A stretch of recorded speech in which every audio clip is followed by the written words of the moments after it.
एक गांव में एक गरीब किसान अपनी बेटी के साथ रहता था और बहुत मेहनत करता था। पिताजी, पिताजी, इस बार हम खेतों में आलू, प्याज और शिमला मिर्च लगाएंगे और कुछ और सब्जियां भी बोएंगे, जैसे कि गोभी, टमाटर। अगर फसल अच्छी होगी तो अच्छे दाम भी मिलेंगे। बेटी, बात तो तेरी बिल्कुल सही है, लेकिन खेतों में खूब मेहनत लगेगी। अगर इतनी सारी सब्जियां एक साथ उगानी है तो हमें खूब मेहनत करनी पड़ेगी और बीजों के लिए भी पैसे बचाने पड़ेंगे। पिताजी, मैंने घर खर्च के लिए जो आपने पैसे दिए थे उसमें से पैसे बचा कर रखे हैं। काफी दिनों से मैं पैसे जोड़ रही हूँ, तो इन पैसों में सारा बीज हमें मिल जाएगा और उसी से हम फसल उगाएंगे। हाँ, बहुत बढ़िया। मेरी बेटी बहुत अच्छी है और बहुत चतुर भी। मेरी बेटी बहुत होशियार है। मैंने तो तुम्हें पैसे घर खर्च के लिए दिए थे, लेकिन तुमने पैसे बचा कर भी रखे। मैं तो धन्य हूँ।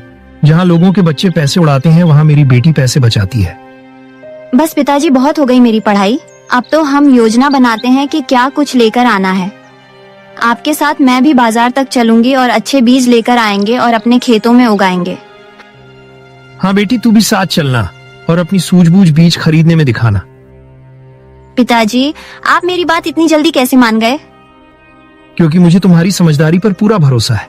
देखो बेटी, मैं तो ठहरा अनपढ़ गवार, लेकिन मैंने अपनी बेटी को पढ़ा लिखा कर बड़ा किया है और मेरी बेटी बहुत समझदार है। लेकिन पिताजी, गांव वाले तो कहते हैं कि आपने बेटी को सिर पर चढ़ा रखा है। अरे, गांव वालों का क्या कहना बेटा, वह तो कुछ भी कहते हैं। वह तो तुमसे जलते हैं। उनकी बिटिया तो कभी स्कूल ही नहीं गई। बस कुछ गिने चुने ही बच्चे इस गांव में पढ़ लिख पाए हैं और उनमें से एक तुम भी हो, तो इसलिए वह तो तुमसे जलते हैं। कभी भी उनकी बातों पर मत जाना। हमेशा याद रखना, तुम्हारे पिताजी तुमसे बहुत प्यार करते हैं। हाँ पिताजी, मैं यह बात अच्छे से जानती हूँ। अब आप आराम करिए, सुबह हम बीज खरीदने जाएंगे। सुबह होते ही कमला और किशन लाल बाजार के लिए निकलते हैं और कमला सस्ते दामों पर अच्छे बीज खरीदती है। अरे बेटा, जैसे कि मैंने कहा था, तुमने अपनी सूझबूझ दिखाकर बहुत अच्छे बीज खरीदे। अब मुझे लगता है हमारी फसल बहुत अच्छी होगी। अब तो बस खेतों में मेहनत करनी है। हाँ पिताजी, फसल अच्छी क्यों नहीं होगी? जब हम मेहनत करेंगे तो उसका फल भी हमें अच्छा ही मिलेगा। मुझे तो भगवान पर पूरा भरोसा है। और मुझे अपनी बेटी की सूझबूझ पर भरोसा है। पिताजी, आप भी ना। चलिए, आपके लिए मैं कुछ खाने के लिए बना देती हूँ। अब तो आपको भूख भी लगी होगी। हाँ बेटा, भूख तो लगी है। सुबह से भाग दौड़ में ही है, तो जल्दी से खाना बना, फिर हम साथ में खाएंगे।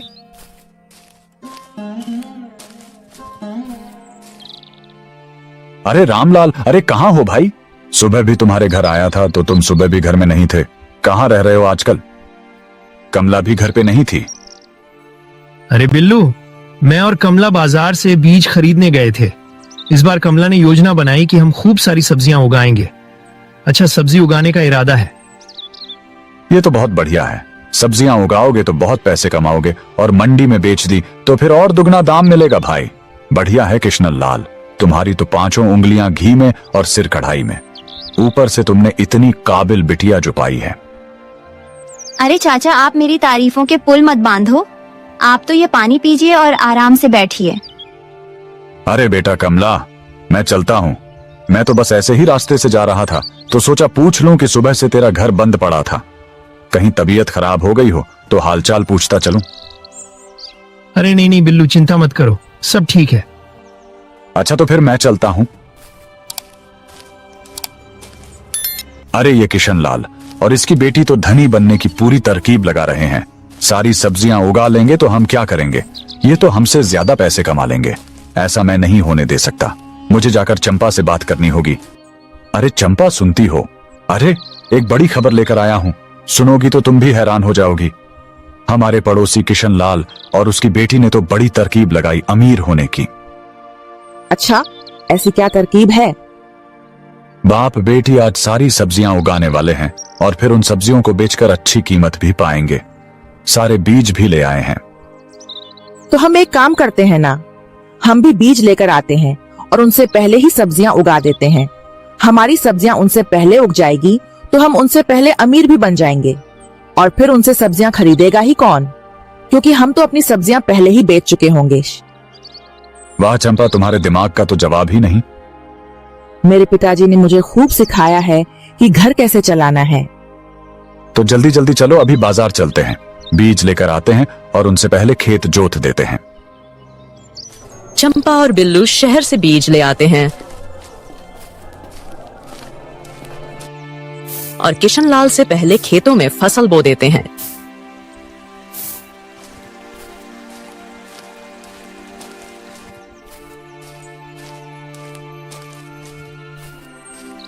अरे बिल्लू, इस बार तो तुमने बहुत जल्दी खेत जोत दिया। क्या उगा रहे हो खेत में? हाँ भैया, इस बार हम भी बहुत सारी सब्जियां उगा रहे हैं। पर सब्जियां तो हम भी उगा रहे हैं। अरे तो क्या सिर्फ तुम ही सब्जी उगा सकते हो? हम नहीं उगा सकते? ये विचार तुमसे पहले मुझे आया था, इसलिए तो तुमसे पहले मैं सब्जियां उगाकर भी आ गया। मैंने बीज खेत में डाल भी दिया। बिल्लू, मैं जानता हूं तुमने ये सब कुछ जानबूझकर किया है। चलो ठीक है, देखते हैं आगे क्या होता है। बिल्लू चाचा, मैं अच्छे से जानती थी जिस दिन आप घर आए थे और जो आप इतनी जानकारी बटोर रहे थे, मुझे पता था कि आप कुछ ऐसा ही करेंगे। अब जब आप यह सब कुछ कर ही रहे हैं तो देखते हैं कि कौन कितना मुनाफा ले पाता है। अरे 4 अक्षर पढ़ क्या लिए? तू तो खुद को मास्टर जी समझती है। मुनाफा किसको होगा देखा जाएगा। कमला बेटा, इसके मुंह मत लगो, हम अपना काम करते हैं। तुम खेत से कंकड़ पत्थर निकालो और खेत को मुलायम करते हैं, बीज अच्छे से उगेगा। कमला और किशनलाल भी अपने खेत में बीज बो लेते हैं। बेटा, तुमने इस मिट्टी में पहले से ही खाद क्यों मिला दिया? जब पौधे उगते उसके बाद हम खाद देते। क्योंकि पिताजी, अगर पौधे उग जाने पर खाद देते तो पौधों में कीड़े लग जाते, उनके फूलों को कीड़ा खा जाता और फिर हमें कुछ भी नहीं मिलता। आधे से ज्यादा फसल तो कीड़ा ही नष्ट कर देता। इसीलिए मैंने पहले खाद डाली और उसके बाद आपको खेत जोतने को कहा। लेकिन बेटा, बिल्लू तो पौधे आ जाने के बाद उनमें खाद डाल रहा है। पिताजी, उसका नतीजा बहुत जल्द आपके सामने होगा, देखना।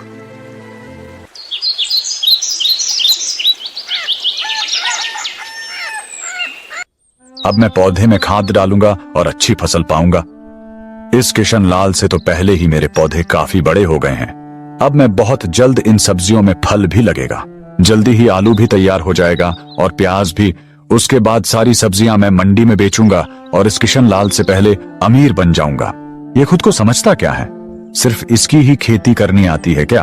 और क्या सारी समझदारी इसके पास ही है? अरे उसे कुछ नहीं आता, वो तो बस अपनी बेटी के कहने पर चलता है और जो जो वो कहती रहती है वैसा वैसा वो करता रहता है। वो तो उसकी सारी बात मानता है। गांव में सब अपनी बेटियों को थोड़ा कस कर ही रखते हैं, लेकिन इस किशनलाल ने तो अपनी बेटी को पूरी छूट दे रखी है। घर का हर फैसला तो उसकी बेटी ही करती है। हाँ हाँ, एक दिन पंचायत में यह बात रखकर मैं इसे खूब डांट पड़वाऊंगा कि गांव की बहू बेटियों को भी उल्टी शिक्षा दे रहा है। फिर वह सब भी आजादी मांगेंगी और घर के फैसले लेना शुरू कर देंगी और गांव के माहौल के लिए बिल्कुल ठीक नहीं है। घर की कमान तो मर्दों के हाथ में होनी चाहिए। हाँ हाँ जी, मैं तुमसे सहमत हूँ। जैसा तुम कहते हो वही सही है। घर की कमान तो मर्द के ही हाथ में होनी चाहिए। चलो चलो चंपा, जल्दी से खेत में खाद डालो। एक काम करो, बहुत बहुत भर भर के खाद डालो ताकि हमारे पौधे एकदम हुप पुष्ट हो जाएं और फसल चमकदार हो। इस कृष्णलाल की तो सांस अटक जाएगी तब यह हमारी जब फसल देखेगा। बिल्लू और चंपा खेत में खाद डालते हैं और घर वापस लौट आते हैं। तभी बारिश शुरू हो जाती है। अरे ये क्या है? अभी अभी तो खाद डालकर आए थे और अभी अभी ये बारिश शुरू हो गई। यह तो फसल के लिए अच्छी नहीं है। अरे हाँ जी, ये तो हमारी फसल को खराब भी कर सकती है और बारिश भी बहुत तेज हो रही है। चलो देखते हैं क्या होता है। वैसे मुझे नहीं लगता कि इतना कोई असर पड़ेगा बारिश से। बारिश तो फसल के लिए अच्छी है, बस खेतों में पानी ना भर जाए। उसकी वजह से हमारा आलू प्याज खराब हो सकता है और हमारी गोभी की फसल भी खराब हो सकती है। अजी ऐसा हुआ तो सबसे ज्यादा खुशी उस किशनलाल को होगी। वो तो बड़ा खुश होगा ना कि उनकी फसल खत्म हो गई। अरे तुम बिल्कुल चिंता मत करो। अगर ऐसा हो भी जाता है तो फिर मैं कुछ ना कुछ तरकीब लगा ही लूंगा, लेकिन इस किशन लाल को तो अमीर मैं बनने नहीं दूंगा, चाहे कुछ भी हो जाए। और उसकी बेटी जो पढ़ लिख कर ज्यादा समझदार बनती है, उसको भी मैं खूब नीचा दिखाऊंगा। मुझे तुम पर पूरा विश्वास है, तुम कुछ ना कुछ तो कर ही लोगे। चंपा और बिल्लू तरकीब लगाने लगते हैं कि कैसे किशन और कमला को नीचा दिखाया जाए।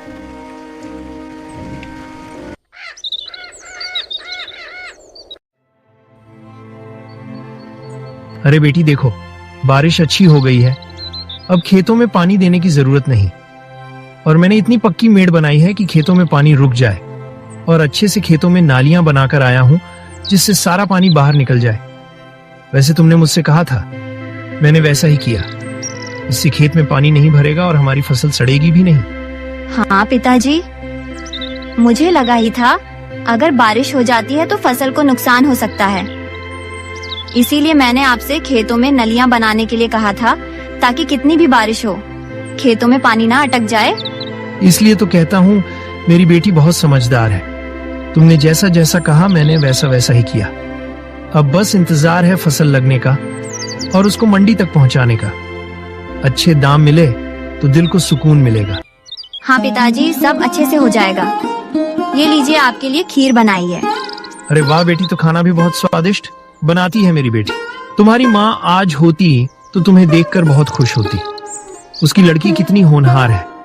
खैर, तुमने अपनी माँ से बहुत अच्छा खाना बनाना सीखा है। बस दुख की बात यह है कि बहुत जल्द वो हमें छोड़कर चली गई। माँ तो हमेशा हमारे दिल में रहेगी पिताजी, वो कभी हमें छोड़कर नहीं गई। मैं तो हमेशा माँ को याद करती हूँ। जब भी खाना बनाने बैठती हूँ, माँ की कहीं हर बात याद आ जाती है। बेटी, तुझे तो माँ और बाप दोनों का प्यार मिलना चाहिए था, लेकिन भगवान ने तेरी माँ को बहुत जल्दी बुला लिया। तब से मैंने कोशिश की कि मैं तुझे माँ और बाप दोनों का प्यार दे सकूं। मुझे नहीं पता कि मैं ऐसा कर पाया या नहीं, लेकिन मैंने कोशिश जरूर की। आपसे मुझे कोई शिकायत नहीं है पिताजी। आपने मेरे लिए हमेशा बहुत अच्छे फैसले लिए हैं और माँ और बाप दोनों का प्यार देने में कामयाब हुए हैं आप दुखी मत होइए। मैं बहुत खुश हूँ और माँ भी जहाँ होगी वो भी बहुत खुश होगी। आप तो बस खीर खाइए। अरे हाँ बेटी, देखो बारिश बंद हो गई। बढ़िया है। वैसे तो खूब बारिश हुई, लेकिन अब मौसम साफ लगता है। हाँ पिताजी, अगर सुबह धूप खिलेगी तो और अच्छा होगा।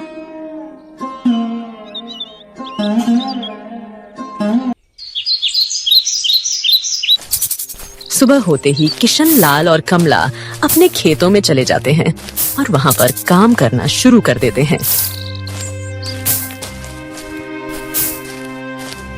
दूसरी तरफ चंपा और बिल्लू का खेत पानी से भर जाता है। अरे देखिए, हमारे खेत का क्या हाल हो गया है।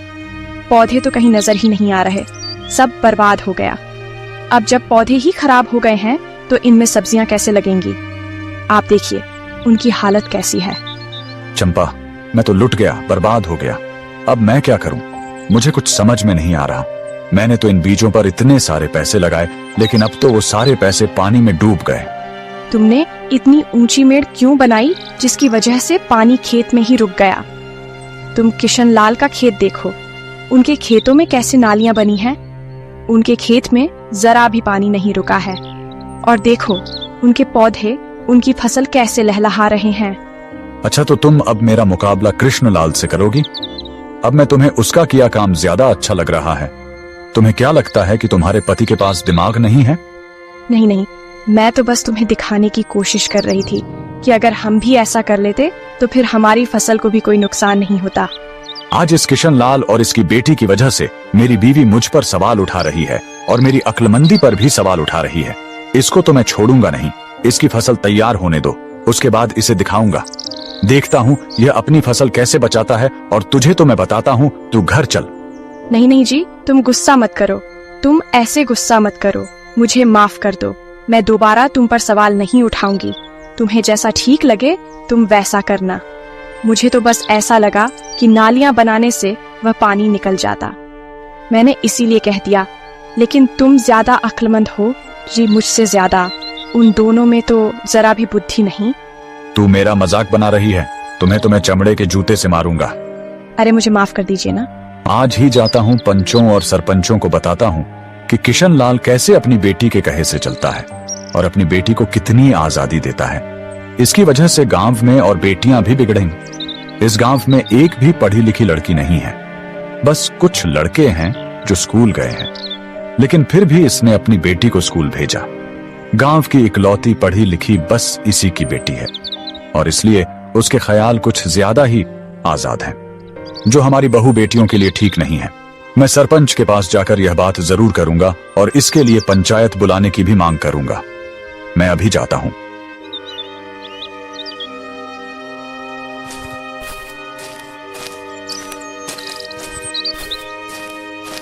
बिल्लू सरपंच के पास चला जाता है और सारी बात कहता है और किशन लाल और उसकी बेटी की खूब बुराई करता है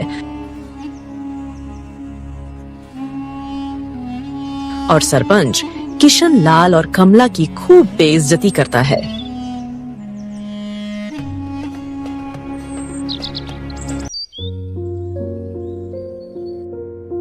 मुझे नहीं पता कि अपनी बेटी को आजादी देने का मुझे यह सीला मिलेगा।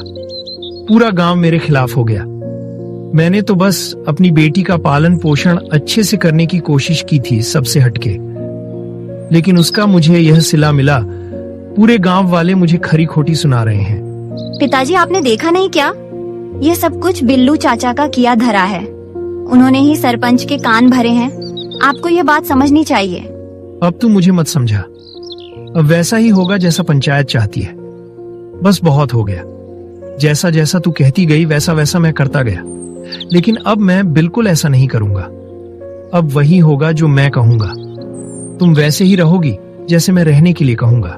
पिताजी, आपको नहीं लगता कि आप गांव वालों की बातों में आ रहे हैं? आप ही तो कहते थे कि मैं आपकी होनहार बेटी हूँ और गांव वाले मुझसे चलते हैं, लेकिन आज आप भी गांव वाले जैसी बातें कर रहे हैं। आपने क्या मुझे इसीलिए पढ़ाया लिखाया था कि आप मेरे खिलाफ हो जाए? और पिताजी, मैंने ऐसा क्या किया है जिससे गांव के नियमों का उल्लंघन हो? जुबान मत लड़ाओ। बस अब तुम चुपचाप जाकर अंदर जाकर चूल्हा चौका संभालो और बस कुछ मत करो, घर पर रहो, बाहर मत निकलो। जैसे गांव की लड़कियां और रहती हैं वैसे वो काम करती हैं, वैसे ही काम तुम भी करो। पिताजी, मैं आपके खिलाफ कभी नहीं जाऊंगी। आप जैसा कहेंगे मैं वैसा ही करूंगी। आप मुझे जो करने के लिए कहेंगे मैं वही करूंगी। अगर आप चाहते हैं कि मैं घर से बाहर बिल्कुल ना निकलूं और आपके लिए कोई फैसला ना लूं, तो वैसा ही होगा। मैं चूल्हा चौका ही संभालूंगी। सारे बड़े फैसले आप ही लीजिए। ठीक है, मैं खेत जा रहा हूँ। जब वापस लौटता हूँ तब तक खाना बन जाना चाहिए। गायों को नहलाना और उन्हें पानी पिलाना, उन्हें चारा भी खिलाना। जी पिताजी, ये सारे काम आपके आने तक हो जाएंगे। सब कुछ हो जाएगा। और अगर नहीं हुआ तो तुम मेरा रुद्र रूप देखोगी आज। गांव वालों को मैं भी दिखा दूंगा कि मेरी बेटी की सलाह के पीछे मैं चलने वाला पिता नहीं हूँ। मेरा अपना भी दिमाग है। मैं अपने दिमाग से भी काम कर सकता हूँ। वैसे तो पिताजी, आपको किसी को कुछ साबित करने की जरूरत नहीं, लेकिन फिर भी अगर आप इन सारी चीजों से कुछ साबित करना चाहते हैं तो मैं आपके खिलाफ नहीं जाऊंगी। इसमें भी मैं आपका साथ ही दूंगी। हाँ, मैं जा रहा हूँ।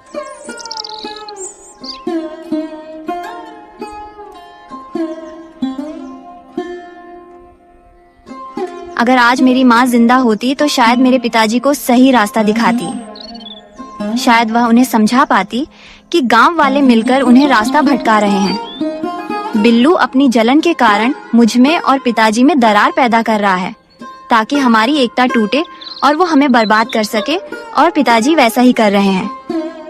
पिताजी यहाँ पर बिल्कुल भी दिमाग का इस्तेमाल नहीं कर रहे हैं, लेकिन वो मेरे पिता हैं और मैं इस बारे में उनसे कुछ नहीं कह सकती। कमला खूब रोती है।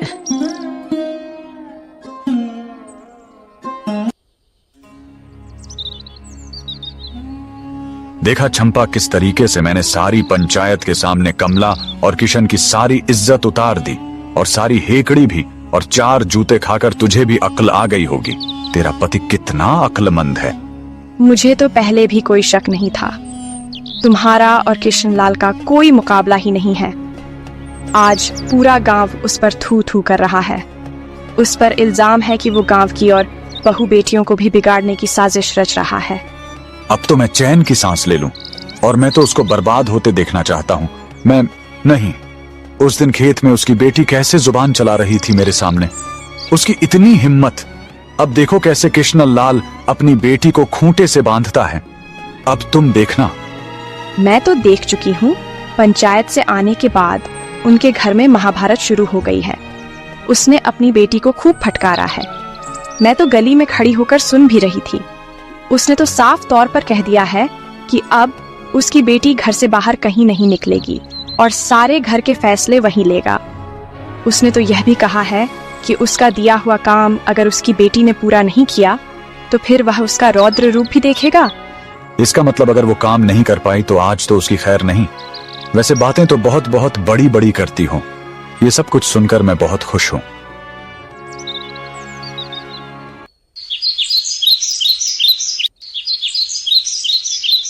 समय बीतता है और किशनलाल के खेत में फसल लहराती है।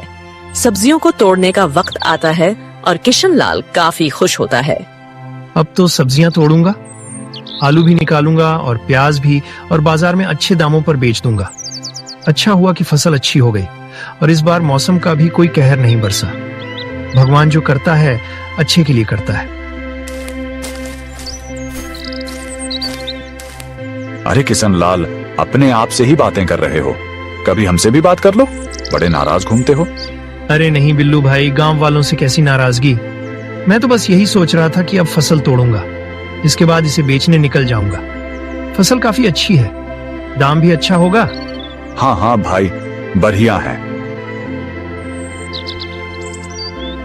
देखते ही देखते इसकी फसल तो तैयार हो गई और फसल भी काफी बढ़िया। अगर यह फसल मंडी तक पहुंची तो फिर तो यह अमीर हो जाएगा और मेरे सारे किए कराए पर पानी फिर जाएगा। मुझे कुछ करना पड़ेगा। बिल्लू घर के लिए निकलता है।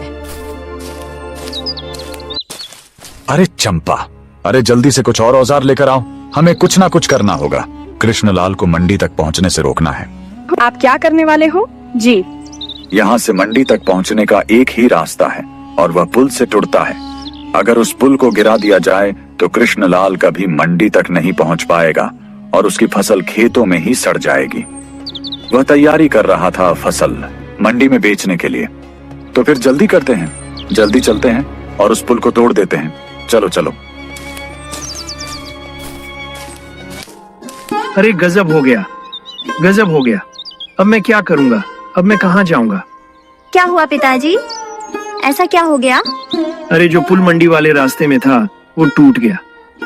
अब इस पार से उस पार जाने का कोई रास्ता नहीं। अब मेरी फसल का क्या होगा?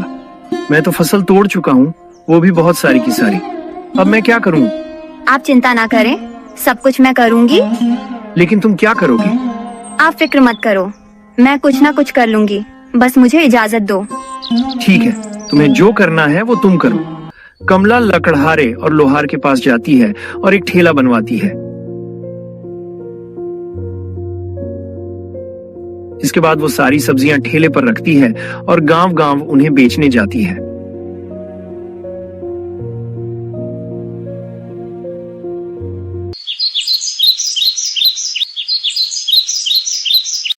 पिताजी मैं वापस लौट आई। बेटा 2 दिन हो गए, तुम कहाँ थी? मुझे कितनी चिंता थी। मुझे लगा मेरी बेटी खो गई या फिर उसके साथ कुछ हो गया। नहीं पिताजी, मैं कहीं नहीं खोई थी। यह लीजिए पैसे।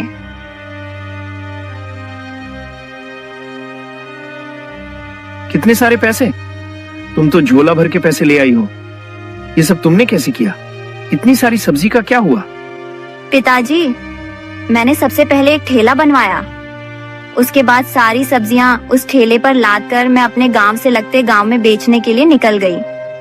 जब तक सारी सब्जी खत्म नहीं हुई मैं वो सब्जी बेचती रही। जहां रात पड़ी वहां मैंने किसी के घर में आसरा ले लिया और इसे थोड़ी थोड़ी करके अच्छे दामों में घूम घूम कर मैंने अपनी सब्जियां बेच डाली और ये सारे पैसे उसी को बेचकर आए हैं। बेटी मुझे माफ कर दे, मैंने तेरे साथ बहुत बुरा व्यवहार किया। मैंने तुझे घर में बंदी बना दिया था, लेकिन तूने उफ तक ना की। मुझे माफ कर दे बेटी। मैं गांव वालों की बातों में आ गया था